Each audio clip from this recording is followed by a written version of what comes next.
Hi friends, I'm Miss Deanna and I'm here at the Bell Road branch of the Newburgh-Chandler Public Library. Before we get started, I'd like to say hello to two new friends I met this week, Audrey and Madeline. And Audrey and Madeline told me they like monster trucks and baby animals. And monster trucks are big and baby animals are small.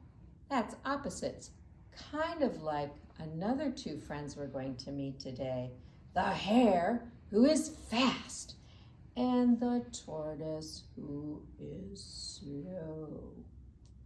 So I want you to imagine a story. What will you be? Where will you go? What will you see? Come on an adventure with me. Today's story, like all stories, begins once upon a time. There was a tortoise, hello, and a hare. I'm fast. The hare would zip everywhere. He didn't know how to go slow, but he also thought being fast was the best. Mr. Tortoise, you're so slow. Don't you wish you were fast like me? Mr. Tortoise just shook his head.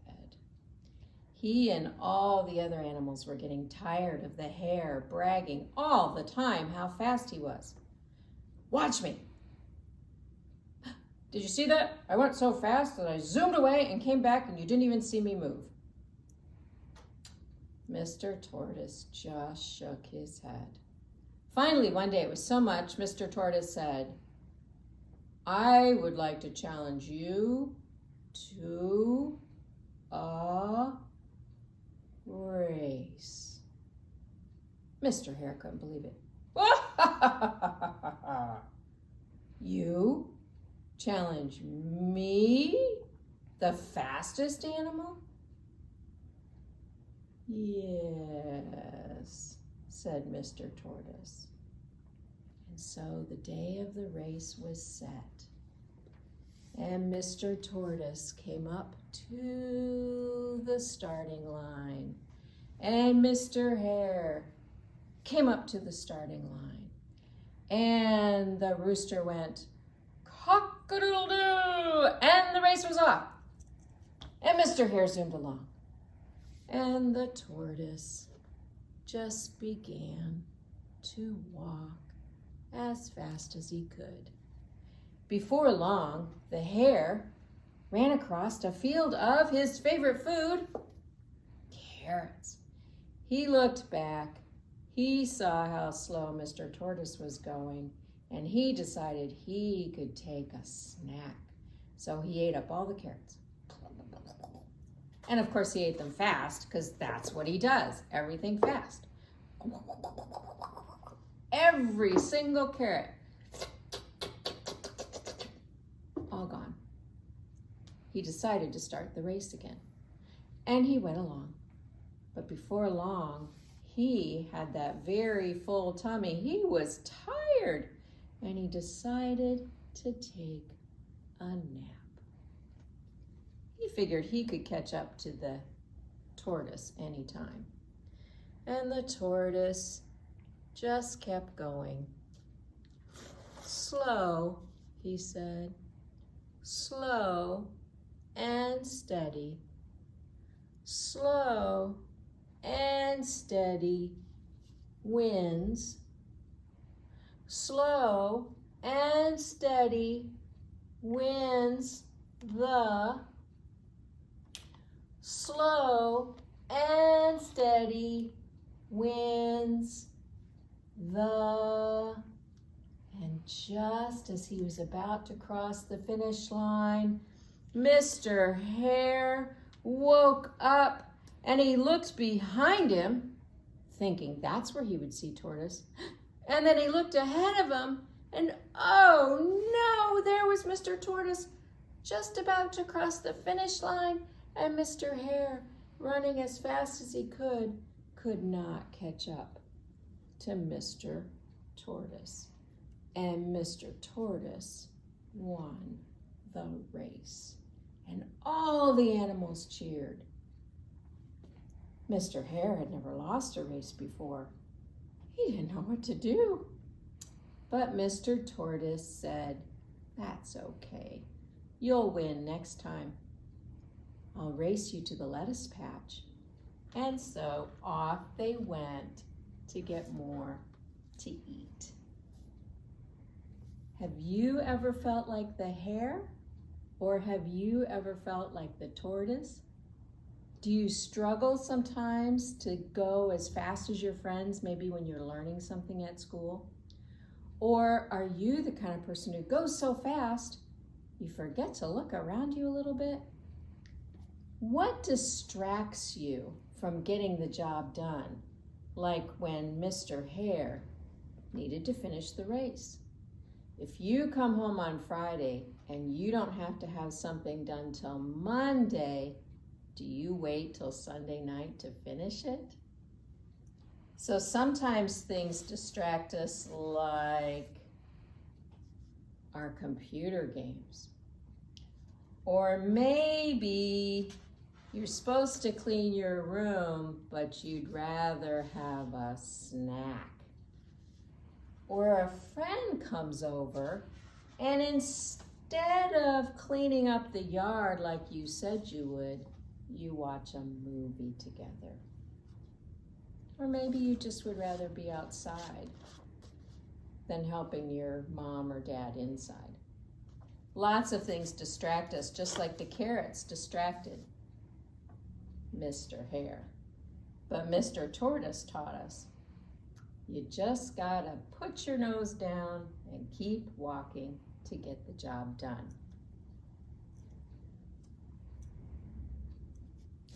These are some of the books that I've pulled from the library that also tell the story of the tortoise and the hare. One of them that's kind of fun is this one. It's from a series called Far Out Fables. And it is Mega Tortoise versus Hazard Hare. And the whole thing is told in comic book form, like a graphic novel. Another one of my favorites was this one. It is called Tortoise and the Hare by Jerry Pinkney. And he writes, the author writes at the end, he said, "Slow and steady wins the race was particularly meaningful to me when I was little because I often struggled in school because I had dyslexia."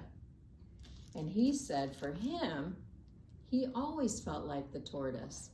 And this story inspired him to just keep trying, and he knew eventually he would finish the race. So we have lots of good stories or retelling of the story, The Tortoise and the Hare. And I will list these in the description if you want to come to the library and check them out. The other thing I learned this week in this book, Turtles and Tortoises, and Rabbits, Pikas, and Hares, is that all tortoises are turtles, but not all turtles are tortoises. Tortoises have a round back and they only live on land, where turtles can also live in the water, like the turtles that are in the pond outside the Newburgh-Chandler Public Library. Hares and rabbits are not related. They're two different species, even though they look a lot alike. Rabbits are born with no fur and their eyes are closed, like baby puppies or baby kittens. And then eventually they get fur and their eyes open. Rabbits burrow underground and hares nest up on the surface. Hares actually are born with their eyes open and with fur, and they're moving around right away after they're born. When a rabbit thinks something's going to eat it, it digs down into its burrow and hides. When a hare thinks something is going to eat it, it has powerful, strong legs, and it runs away because it does go really, really fast. The other thing is rabbits can be domesticated. That means you can have them as pets, but you can't domesticate a hare. That would be like taking a tiger in your house and saying, "Here, kitty, kitty, kitty, kitty." It just wouldn't work. All right, friends, I want to show you a quick craft before we go.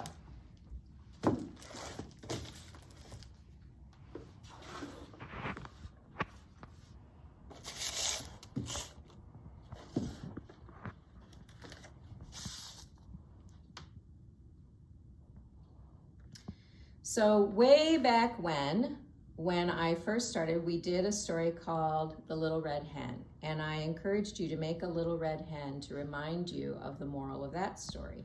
So we're going to make a little turtle puppet today, and I want you to use this turtle puppet to remind you when you're getting distracted and you need to get a job done, look at the turtle and he's going to remind you to get back to work. Or if you're discouraged because you think something's going too slow, you can look at that turtle and think, I just have to keep working because slow and steady wins the race and I will get the job done. So to make your turtle puppet, you're going to need 2 paper plates, a straw. If you don't have a straw, you can also use a Chinese chopstick, or a pencil would probably work. You just need something that you can attach the head to. So I have a piece of green paper for my head, and I'm just gonna cut it into sort of a round shape. I don't think he needs to be perfect. And then I'm gonna add a couple of eyes. This turtle looks a little more surprised, doesn't he? Then you can either use tape or a stapler, and you can attach the head to the end of the straw. So if you're using something wood like a pencil, you'll probably have to use tape. That's the first step. Now you're going to take 2 paper plates, and I have a piece of brown paper, and I'm going to use this brown paper to make my feet. So I'm going to cut my strip of brown paper into 4 pieces. And I'm going to give my turtle some toes. I don't know if turtles have 3 toes, but this turtle will. Now this is the inside, okay? So it's the part that goes down, and I'm going to attach, and again, I'm using a stapler, but you could use tape. You could use glue, probably would work. And I'm going to put my 4 feet on my turtle, 2 on each side.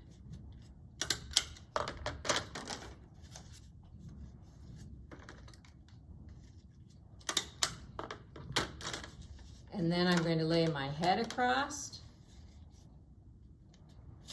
and then I'm going to add the next layer on the top. Now the other thing that you can do if you want, you can use markers to decorate the top, or you can glue on little pieces of tissue paper or anything you want for decoration. And the straw or the pencil that sticks out at the end, this is the tail. But when you pull on his tail, his head can go inside. And we know that's how turtles hide.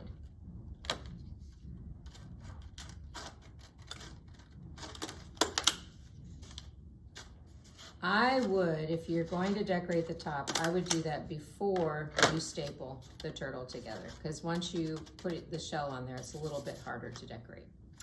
And there is our turtle puppet to remind us that slow and steady wins the race. Or just put your head down and get the job done and don't get distracted by a bunch of carrots. All right, I'm gonna put this aside.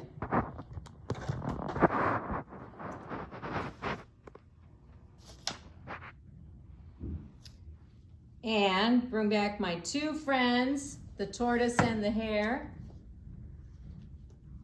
to help me wave goodbye. We wave goodbye like this. We wave goodbye like this. We clap our hands and stomp our feet. We wave goodbye like this. Bye for now. See you next time.